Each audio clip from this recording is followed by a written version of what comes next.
I don't know on this no appeal story, but I think Ripple has made real progress in court against the SEC, and I think they should feel good marching forward on that.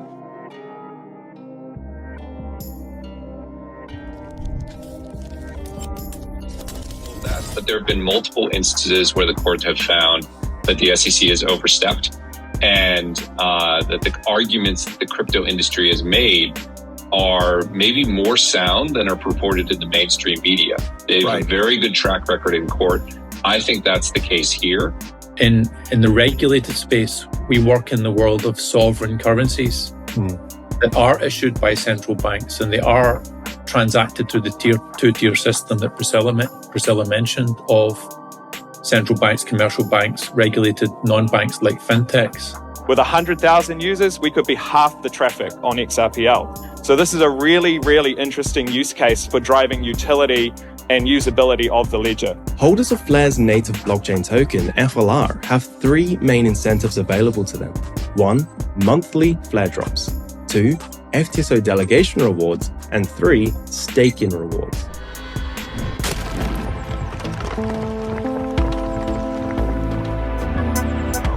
Enjoy the ride, pal. It's the XRP army. If you got a baggie, welcome to the party. Welcome back to some more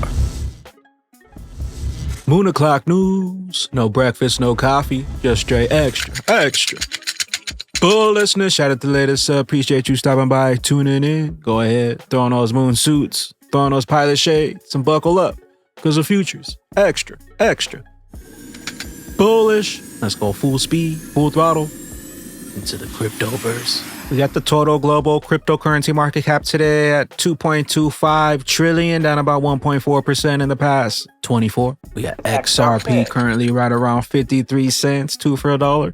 We got Stellar XLM right around 9 cents, BTC right beneath 62K. We got ETH right around 24 hundo. We got Flare Networks right around $0.015. Axelar 65 cents, XDC right beneath 3 cents. We got Songbird at 0068, Stronghold 004, Zahal right around 0.068, Evernode 7 cents, Jewel right around 0.046. We got James K. File on the pop things off. The appeal has been docketed on the United States Courts of Appeals for the Second Circuit Pacer docketing system. The case titled is Securities and Exchange Commission versus Ripple Labs Inc. And the docket number is 242648. Stu Alrighty says, a few of my favorite second court appeals quotes from the last time the SEC stuck its hand into its appellate buzzsaw, SEC versus Goville. Number 1, we do not agree with the SEC. 2, we're not persuaded by the SEC's arguments. 3, the SEC's counter arguments are unavailing. The only thing the SEC will win is delay, but in the end, Ripple test is coming. We got the digital asset investor SEC versus Ripple appeal, Bitwise Invest, Paul Barron. I wanted to get your opinion on something. This was Eleanor Tarrant coming over Fox Business, and she made some statements here that I thought were interesting around this. The SEC, of course, has not filed its Form C with the Second Circuit. This is in reference to the appeal. So they need to do this pretty fast so Ripple kind of knows how to proceed. They also have 14 days from today to file a cross appeal if they choose to do so. I'm just kind of curious, do you think that we could see a scenario, because this seems like a little bit of a chess match right now between the SEC and Ripple. Do you think that maybe the SEC could just simply say, we're going to drop this appeal? That would be interesting. I mean, of course, anything is possible, and I'm not a legal expert. We'd have to talk to my general counsel. My view is that the SEC seems to be moving down the pathway of appealing this, but we will see. At the end of the day, what I'm focused on from a legal perspective is that, crypto has done exceptionally well when challenged by the SEC in court on major cases. I think Ripple is probably the most well-known example of that, but there have been multiple instances where the courts have found that the SEC has overstepped, and that the arguments that the crypto industry has made are maybe more sound than are purported in the mainstream media. They have a very good track record in court. I think that's the case here. And so I don't know on this no appeal story, but I think Ripple has made real progress in court against the SEC, and I think they should feel good marching forward on that. Listen, Judge Torres is probably going to have a field day, I think, with this one on what we've seen, and we've reported on this and covered this, done deep dives on this pretty extensively. It'll be an interesting round of legal I guess, hoops that we'll be dealing with for a little while. So it's going to be one to watch. We got Andrew D. Citibank, Tony McLaughlin on a recent Swift podcast, giving the clear definition between the world of unregulated crypto and the world of regulated finance. But very little of that translates into the world of regulated financial services. We, in the regulated space, we work in the world of sovereign currencies that are issued by central banks, and they are transacted through the two-tier system that Priscilla mentioned of central banks, commercial banks, regulated non-banks like fintechs. So sovereign currencies are our base reality. And another part of our base reality is that each institution is a source of trust. Each institution is a source of record keeping. So tokenization in our world doesn't mean about getting rid of sovereign currencies. It doesn't mean about anonymity. It doesn't mean about moving back to a world of bearer instruments.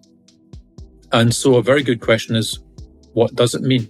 And that's where I would distinguish two types of tokenization thesis. There's one tokenization thesis for the crypto maximalist, and there's a different tokenization thesis for someone who operates in the world of sovereign currencies. We got Smoke Dog. Yes, Ripple already covers over 80% of the world's crucial trade corridors, some of the biggest tier 1 banks in the world. Ripple, we come as systemically important to the financial system as the biggest banks in the world, BYOB. We got DAI, Digital Asset Buy on X. Interesting that 3 of the largest traditional custodians in the world will be at Ripple Swell 2024. All the money, all the value, all roads lead to the bridge. We got driving utility and usability of the XRP ledger with Gen AI.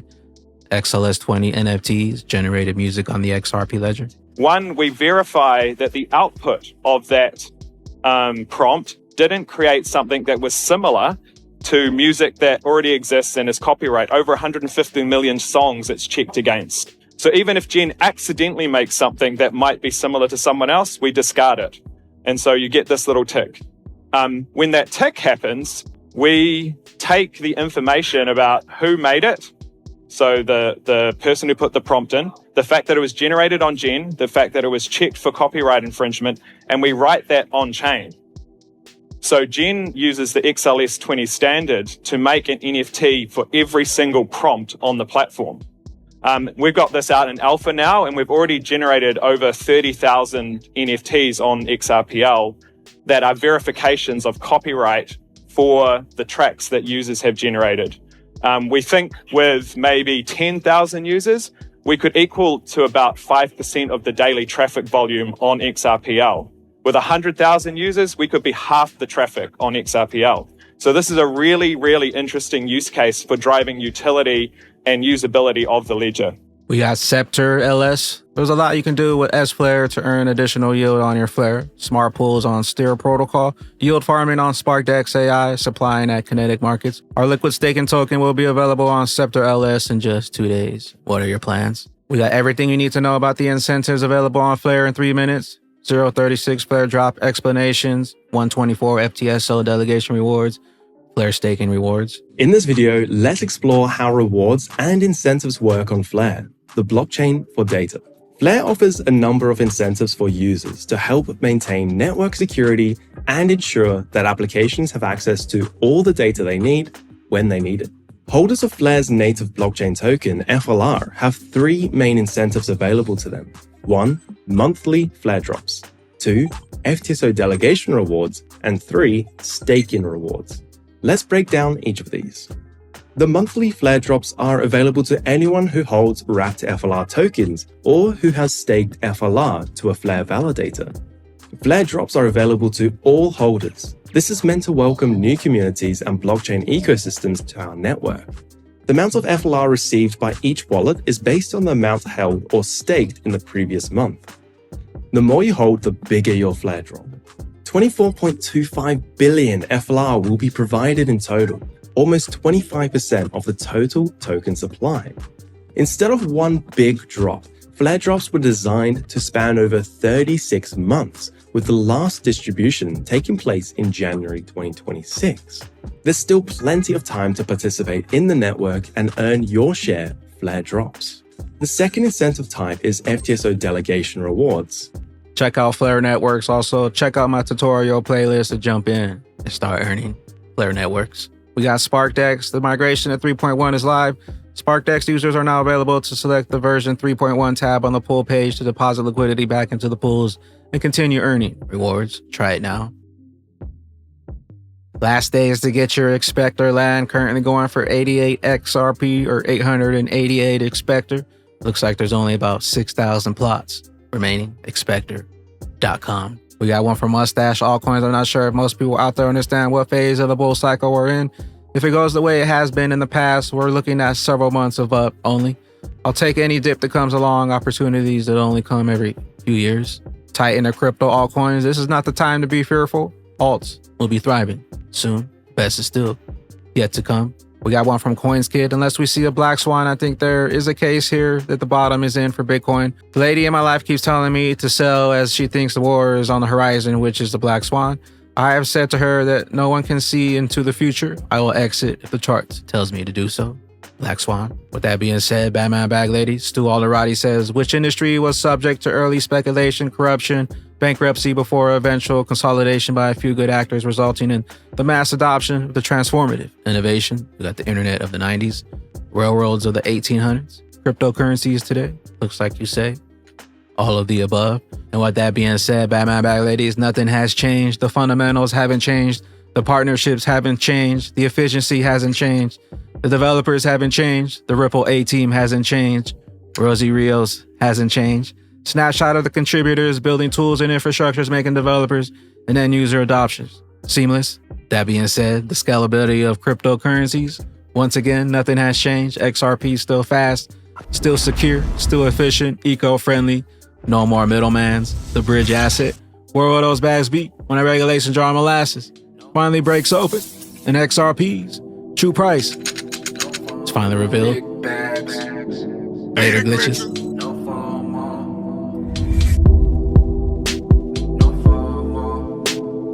I've been stuffing bags, no FOMO. When it dips, I get more stacks.